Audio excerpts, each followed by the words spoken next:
என் பேரு மேரி கரோலின் லதா. எனது இரண்டாவது மகள் ஜெசிகா. நாங்கள் சென்னையில் ஆவடியிலேருந்து வர்றோம். என் மகளுக்கு 4 வயது இருக்கும் பொழுது அவளுக்கு திடீர்னு ஒரு ஜுரம் வந்துச்சு. அந்த ஜுரம் 2 முட்டியில தான் நிற்கும். இந்த ஜுரம் எதனால வந்துச்சுன்னு எங்களுக்கு தெரியாது. ஆனால் நிறைய பெரிய பெரிய ஹாஸ்பிட்டலில் கொண்டு போனோம். எல்லா இடங்கள்லையுமே செக் பண்ணாங்க. யாருமே அவளோட நோயை கண்டுபிடிக்கல.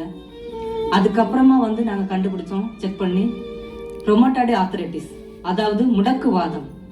அந்த முடக்குவாத நோயினால அவளுக்கு அந்த ஜுரம் காலில் நிற்கும் போது அவளால் எழுந்து நடக்க முடியாது, படுத்துட்டே தான் இருப்பா. எல்லாமே அவளை படுக்கையில தான் நான் பார்த்துட்டு இருந்தேன். அதுக்கப்புறம் மாதாட்ட நாங்கள் அழுது ஜெபம் பண்ணோம். மாதா, மகள் இந்த நோயிலேருந்து விடுதலை பெற்று அவ எழுந்து நடந்தா நான் உங்க ஆலயத்துல மகளுடைய முழு உருவம் வாங்கி வச்சு சாட்சி சொல்வேன்னு சொன்னேன். அவ இப்ப ஓடுதா, விளையாடுதா, டான்ஸ் ஆடுதா, எல்லாமே பண்ணுதா. இந்த அளவுக்கு அவளுக்கு பரிபூர்ண சுகத்தை കൊടുത്ത മാതാവുക്ക് കോടി നന്ദി. 1963 വർഷത്തിന് ശേഷം ആദ്യ ഇടവക വിഹാരിയായി റെവറൻഡ് ഫാദർ മരിയ സൂസെ അദ്ദേഹം ഉത്തരവാദിത്തം ഏറ്റെടുത്തു.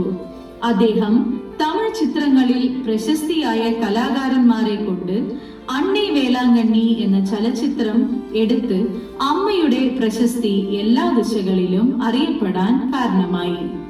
അദ്ദേഹമാണ് ആദ്യമായി ഭക്തജനങ്ങൾ വന്ന് താമസിക്കാൻ മുറികൾ കെട്ടാൻ തുടങ്ങിയത്. ചെറിയ തോതിൽ തുടങ്ങിയ ഭക്തജനങ്ങളുടെ മുറികൾ ഇന്ന് Little Flower rooms, Saint Assisi rooms, Saint Peter's, Saint Paul rooms, Saint Thomas rooms, Saint Joseph rooms, Saint Lucas rooms, മഹിഴ്ചി മാതാ റൂംസ് എന്ന് 2000-ലുപരി മുറികൾ കെട്ടപ്പെട്ട് വേളാങ്കണ്ണി ദേവാലയത്തിന്റെ മഹാവളർച്ചയാകുന്നു. ഈ മുറികളിൽ താമസിക്കുവാൻ മൊബൈൽ ഫോൺ വഴിയും നേരിൽ വന്ന് ബുക്ക് ചെയ്യാൻ കമ്പ്യൂട്ടറൈസ്ഡ് ചെയ്യപ്പെട്ട മുറികൾ ബുക്കിംഗ് ഓഫീസ് സജ്ജീകരിച്ചിരിക്കുന്നു. കർത്താവിനോട് നമ്മൾ ആശയവിനിമയം ചെയ്യുന്നത് പ്രാർത്ഥനയാണ്. നമ്മളോട് കർത്താവ് ആശയവിനിമയം ചെയ്യുന്നത് ധ്യാനമാണ്. കർത്താവും നമ്മളും ആശയവിനിമയം ചെയ്യുന്നത് ഏകാന്തതയാണ്. ഈ ഏകാന്ത നിലയിൽ എത്തുന്നത് ധ്യാനത്തിലാണ്. ഇതുപോലെ ധ്യാനം ചെയ്യുവാനും അമ്മയുടെ കൃപയോട് ധ്യാനം ചെയ്യുവാനും കെട്ടിയതാണ് ദേവാലയത്തിലുള്ള ധ്യാനാലയം. ശാന്തിയും അഴകും പച്ചപ്പും നിറഞ്ഞ അന്തരീക്ഷം, ആരോഗ്യമായ ഭക്ഷണം, താമസ സ്ഥലങ്ങൾ, പ്രാർത്ഥനാ ഓഡിറ്റോറിയം എന്ന സകല ആവശ്യങ്ങളും ഉള്ള ഈ ധ്യാന കേന്ദ്രത്തിലേക്ക് തമിഴ്നാട്ടിൽ നിന്നും ഇന്ത്യയുടെ പല സംസ്ഥാനങ്ങളിൽ നിന്നും തനിച്ചോ പലർ ഒരുമിച്ചോ ഇവിടെ വന്ന് ധ്യാനം ചെയ്ത് അവരുടെ കൃപ നിറഞ്ഞ് അവരുടെ ജീവിതത്തിന് ഒരു അർത്ഥം ഉണ്ടാക്കി പോകുന്നു. മനസ്സുകൊണ്ട് സമാധാനം കിട്ടുവാനും ആശ്വസിപ്പിക്കാനും ഇവിടെ ഒരു കേന്ദ്രം പ്രവർത്തിക്കുന്നു. തിരുസഭയുടെ അമ്മയായി വിളങ്ങുന്ന പരിശുദ്ധ മാതാവിനെ പറ്റിയുള്ള പഠനങ്ങളും പഠിക്കുവാൻ ജനങ്ങൾക്ക് വേണ്ടി പ്രവർത്തിക്കുന്ന മാതാ പഠന കേന്ദ്രം. അമ്മ മാതാവിന്റെ പ്രശസ്തി കൂടുതൽ അറിയപ്പെടാനും ദൈവചിന്തകൾ നിറഞ്ഞ ചിത്രങ്ങൾ, പുണ്യാളന്മാരുടെ ജീവിത ചരിത്ര ചിത്രങ്ങൾ, കുട്ടികൾക്ക് വേണ്ടി സൺഡേ ക്ലാസുകളുടെ ചിത്രങ്ങളും എന്ന് കലാ വഴി ദൈവാനുഭവം സ്വീകരിക്കുവാൻ സാങ്കേതിക വിദ്യ കൂടിയ സ്റ്റെല്ല മേരീസ് തിയേറ്റർ പുതിയതായി പണിഞ്ഞിരിക്കുന്നു. ഇപ്പോൾ നിങ്ങൾ ഇരുന്ന് കാണുന്ന തിയേറ്ററാണ് ഇത്.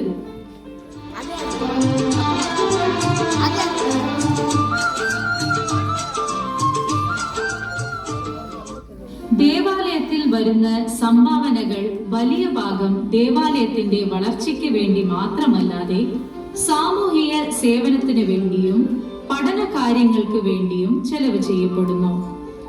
സാമൂഹിക സേവനത്തിന് സംബന്ധിച്ചിടത്തോളം മദർ തെരേസയുടെ കരങ്ങളിൽ പൂത്ത പുഷ്പം പോലെ സ്നേഹസഭ കന്യാസ്ത്രീകൾ നിർവഹിക്കുന്ന നിർമ്മല അൻപ് ഇല്ലം. ഈ ഇല്ലത്തിൽ മാനസിക വളർച്ചയില്ലാത്തവர்கள் കന്യാസ്ത്രീകളുടെ നേരിട്ട മേൽനോട്ടത്തിലാണ് നിർവാഹം ചെയ്യപ്പെടുന്നത്. മക്കളാൽ കൈവിടപ്പെട്ട മാതാപിതാക്കൾ, ബന്ധുമിത്രങ്ങളാൽ കൈവിടപ്പെട്ടോർ ഉൾപ്പെടെ തനിമയിൽ വാഴുന്ന പ്രായമുള്ളവരെ ആശ്വസിപ്പിച്ച് സമാധാനപ്പെടുത്തിയും അവരുടെ അവസാന കാലത്തിൽ ദൈവാനുഗ്രഹത്തോടെ ജീവിക്കാൻ പരിശുദ്ധ ജോൺ പോൾ II ഇല്ലം വളരെയേറെ സഹായിക്കുന്നു. ഭക്തജനങ്ങളുടെ ആരോഗ്യത്തെ കരുത്തിലെടുത്ത് വൈദ്യാശ്രയം നൽകുവാൻ 24 മണിനേരവും പ്രവർത്തിക്കുന്ന ആരോഗ്യമാതാ ഹോസ്പിറ്റൽ പ്രവർത്തിച്ചു വരുന്നു. ദേവാലയത്തിൽ വരുന്ന പാവപ്പെട്ടവർ, അധസ്ഥിയർ എല്ലാവർക്കും പള്ളി അതിർത്തിയിലുള്ള മദർ തെരേസ ക്യാമ്പസിൽ എല്ലാ ശനിയാഴ്ചയും ഉച്ചയൂണ് അന്നദാനമായി നൽകുന്നു. അന്നദാനം നൽകുവാൻ ആഗ്രഹിക്കുന്ന നന്മനസ്സുള്ളോർ അതിനനുസരിച്ചിട്ടുള്ള തുകയെ നൽകുന്നു. ഇതുകൊണ്ട് തന്നെ അസംഖ്യം പാവപ്പെട്ടവരുടെ വിശപ്പ് മാറ്റുന്ന ഒരു ഉന്നതമായ സംഭവമായി ഇവിടെ നടക്കുന്നു.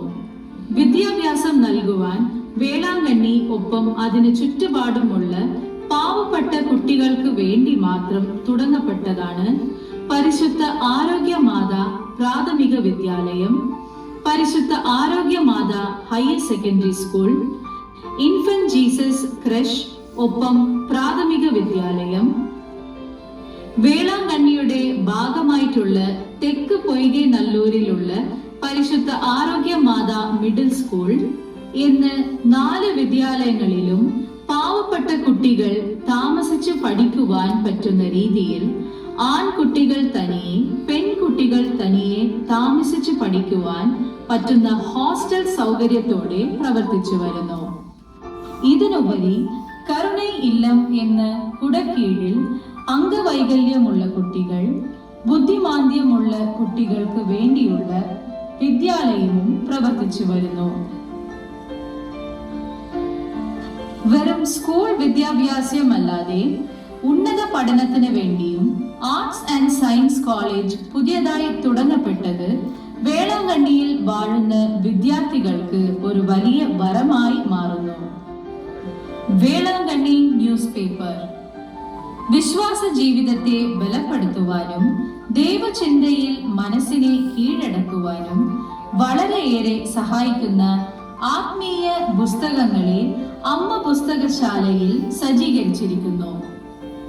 പ്രാർത്ഥനാ പുസ്തകങ്ങൾ, ബൈബിൾ ക്ലാസ് പുസ്തകങ്ങൾ, ദൈവാനുഭവ പുസ്തകങ്ങൾ, ദേവാലയം പ്രസിദ്ധീകരിക്കുന്ന ഗ്രന്ഥങ്ങൾ, വിശുദ്ധന്മാരുടെ ജീവിത ചരിത്ര പുസ്തകങ്ങൾ, ജീവിത ചിന്താ പാഠങ്ങൾ എന്ന് തമിഴ്, ഇംഗ്ലീഷ്, മലയാളത്തിനോടൊപ്പം വിവിധ ഭാഷകളിൽ പുസ്തകങ്ങൾ ഇവിടെ ലഭിക്കുന്നു. അത് മാത്രമല്ലാതെ വിശുദ്ധ ഗണങ്ങളുടെ വിൽപ്പന കേന്ദ്രം വളരെ മനോഹരമായി പണിഞ്ഞിരിക്കുന്നു. പല ദേശങ്ങളിൽ നിന്നും കൊണ്ടുവരപ്പെട്ട വിശുദ്ധ ഗണങ്ങൾ, വേളാങ്കണ്ണി മാതാവിന്റെ സ്വരൂപങ്ങൾ, ദൈവചിത്രങ്ങൾ, ജപമാലകൾ, കുർബാനയ്ക്ക് ആവശ്യമുള്ള സാധനങ്ങൾ, മെഴുകുതിരികൾ, ദേവാലയം പ്രസിദ്ധീകരിക്കുന്ന ഗാനങ്ങൾ, അമ്മയുടെ തിരുക്കൊടികൾ, വഴിപാട് സാധനങ്ങൾ എന്ന് വിശുദ്ധ സാധനങ്ങളുടെ വിൽപ്പന ഇവിടെ നടക്കുന്നു. ദേവാലയത്തിന്റെ വലതുവശത്തുള്ള ആവേ മരിയ ഇല്ലത്തിലാണ് ദേവാലയത്തിന്റെ റെക്ടർ, ഇടവക വികാരി അച്ഛൻ, പിന്നെ മറ്റുള്ള അച്ഛന്മാരുടെ താമസ സ്ഥലവും ദേവാലയത്തിന്റെ കേന്ദ്രീകരിച്ച ഹെഡ് ഓഫീസും പ്രവർത്തിക്കുന്നു. എല്ലാ ദിവസവും രാവിലെ മുതൽ വൈകുന്നേരം വരെ അച്ഛന്മാർ പ്രാർത്ഥിച്ചും ജനങ്ങൾക്ക് ആശീർവാദം നൽകുന്നു. വ്യക്തിപരമായും സ്ഥാപനത്തിന്റെ വകയിലും ദേവാലയത്തിന് സംഭാവന നൽകുവാൻ ആഗ്രഹിക്കുന്നവരും ഇവിടെയുള്ള കാണിക്ക നൽകുന്ന സ്ഥലത്തിൽ മാത്രമാണ് കൊടുക്കേണ്ടത് എന്ന് ആവശ്യപ്പെടുന്നു. ദേവാലയത്തിന്റെ ഭരണകൂടം വിവിധ പരിപാലനം, നിരീക്ഷണം, സംയോജനങ്ങൾ, ഇന്റർനെറ്റ് ആൻഡ് ടെലികമ്മ്യൂണിക്കേഷൻ കൂടിയ പലവിധ പ്രവർത്തനങ്ങളെ ഏകോപിക്കുന്ന ഹെഡ് ഓഫീസ് ഇവിടെയാണ് ഉള്ളത്. ആവേ മറിയ ബ്ലോക്കിന്റെ ഇടയിലാണ് കുർബാനയ്ക്ക് വേണ്ടിയുള്ള ആശയങ്ങൾ കൊടുക്കുന്ന സ്ഥലം പ്രവർത്തിക്കുന്നത്. ഭാരതദേശത്ത് ക്രിസ്തുവം കല്ലൂന്നിയ ശേഷം സാമൂഹിക ചരിത്രരേഖകൾ പ്രമാണീകരണം ചെയ്യപ്പെടുന്നത്. ആ നിലയിൽ 16-ാം നൂറ്റാണ്ടിൽ നിന്നും ഇന്ത്യ തിരുസഭയുടെ രേഖകൾ മികച്ച രീതിയിൽ തന്നെ പ്രമാണീകരിക്കപ്പെട്ടതിന്റെ കാരണം അന്ന് വിദേശ രാജ്യത്തിൽ നിന്നും മിഷണറികളായി വന്ന് ദേവദാസന്മാർക്ക് ചേരും. ഇതിന്റെ അടിസ്ഥാനത്തിൽ 1602 നിന്ന് നാഗപട്ടിന ഇടവകയുടെ ചരിത്രവും 1771 നിന്ന് വേളാങ്കണ്ണിയുടെ ചരിത്രവും രേഖപ്പെടുത്തിയിട്ടുണ്ട്. ഈ നീണ്ട പതിവിൽ നിന്നും 20-ാം നൂറ്റാണ്ടിൽ ഉത്തരവാദിത്തം ഏറ്റെടുത്ത് ദേവാലയത്തിന്റെ റെക്ടാർ ഒപ്പം ഇടവക വികാരി അച്ഛന്മാരെയും ഓർക്കുന്നത് ദേവാലയത്തിന്റെ അഭിമാനമാണ്. 1910 മുതൽ 1942 വരെ റെവറൻഡ് ഫാദർ സെബാസ്റ്റിയോ സേവിയർ നൊറോണ, 1942 മുതൽ 1963 വരെ റെവറൻഡ് ഫാദർ M.V. റോഡ്രിക്സ്, 1963 മുതൽ 1980 വരെ റെവറൻഡ് ഫാദർ മറിയ സൂസെ, 1980 മുതൽ 1982 വരെ റെവറൻഡ് ഫാദർ തോമസ് വാസ്, 1982 മുതൽ 1990 വരെ റെവറൻഡ് ഫാദർ S.L. ഗേബ്രിയൽ, 1990 മുതൽ 1997 വരെ റെവറൻഡ് ഫാദർ M.M. സമ്മനസ്, റെക്ടാർ ഒപ്പം വികാരി അച്ഛൻ, 1997 മുതൽ 2003 വരെ റെവറൻഡ് ഫാദർ G. അരുൾ ഇരുദയം, റെക്ടാർ ഒപ്പം വികാരി അച്ഛൻ, 2003 മുതൽ 2009 വരെ റെവറൻഡ് ഫാദർ P. സേവിയർ, റെക്ടാർ, 2003 മുതൽ 2008 വരെ റെവറൻഡ് ഫാദർ അന്തോണി സാമി, വികാരി അച്ഛൻ, 2008 മുതൽ 2014 വരെ റെവറൻഡ് ഫാദർ P. ആരോഗ്യദാസ്, വികാരി അച്ഛൻ, 2009 മുതൽ 2015 വരെ റെവറൻഡ് ഫാദർ